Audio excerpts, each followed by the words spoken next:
আমি ঘুম থেকে উঠেই চেষ্টা করি রুমটাকে একটু পরিপাটি করে গুছায় রাখার জন্য। নিট ক্লিন ওইভাবে আগের মতো করতে না পারলেও চেষ্টাটা থাকে আসলে যে একটু গুছায় রাখি।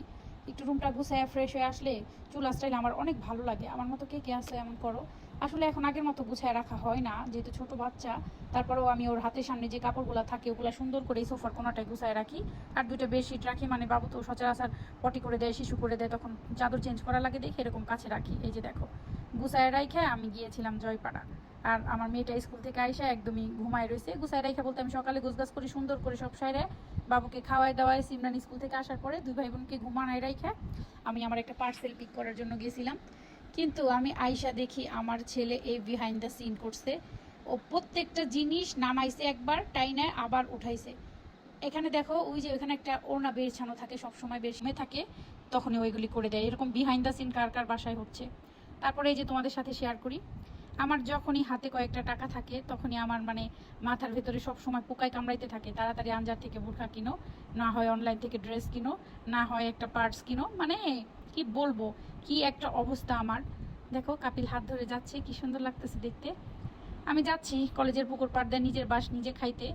মানে আমার জন্য এই মাসটা পুরো বাঁশবাগান সাজানো, কি বলবো তোমাদের সাথে বোন শেয়ার করার জন্য আসলাম। মানে আমি আমার অনলাইন শপিংটা কমাইতে চাই, কিন্তু কিছুতেই পারতেছি না। প্রত্যেক মাসে দেখা যায় আমার কিছু না কিছু কেনা হয়েই যায়, প্রত্যেক মাসে।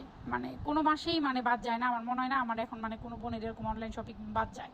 সবার হাতে একটু টাকা হইলেই মনে হয় এরকম শপিং শুরু করে দেয়। এই যে ভাইয়ারা বাস দেওয়ার জন্য বসে রয়েছে, এখন সব টাকা নিয়ে নিবে এই ভাইয়া। আমি বলতেছে যে এটা কি আপনার? আপুর নাম দেখতেছে আমার আর বলতেছে, আমি বলছি হ্যাঁ এটাই আমার।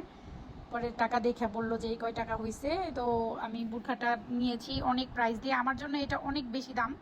আমার মতো মধ্যবিত্ত মানুষ এরকম একটা পার্সেল প্রত্যেক মাসে নেওয়া একটু টার্ফ। তাও মানে শখের ভরি লাখ টাকা। আবার হাজব্যান্ডকে বলাতে বলছিল যে একটা বোরখা কিনে নাও, যেহেতু তোমার আনজারের বোরখা অনেক পছন্দ। আর আনজার প্রত্যেক মাসে এত নতুন নতুন বোরখা লঞ্চ করে আমাকে বাস দেয়, আমারও মন টানচান আনচান করে।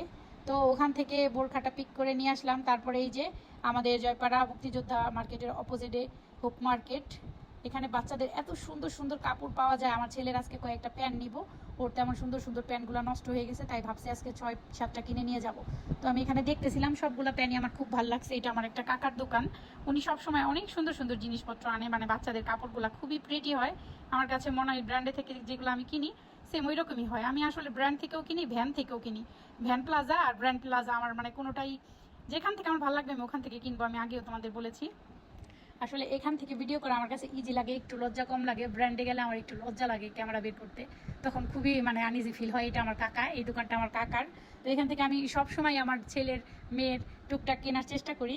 তো প্যান্টগুলো কেনার পরে কাকা বললো যে সবার কাছ থেকে যেই দাম নেই তার থেকে তুমি মানে 50 টাকা কম দাও। পরে আমি 650 টাকাতে 6টা প্যান্ট কিনে চলে গেলাম বাসায়। আজকে দেখি কেমন বাসটা খাইলাম, বাসায় যায় আমি আমার পার্সেলটা ওপেন করব, আর তোমাদের সাথে তো শেয়ার করবই। তো আমি বাসায় চলে আসছি, এখন আমি পার্সেলটা ওপেন করবো। এর মধ্যে আমি বাবুকে খাবার খাইয়ে ঘুমানাই দিছি, না হয় পার্সেল খোলাই যায় না, মানে ভিডিও কি করব, সে আমার ক্যামেরা স্ট্যান্ড সব নিয়ে যায়। তো দেখি কি বাস খাইলাম।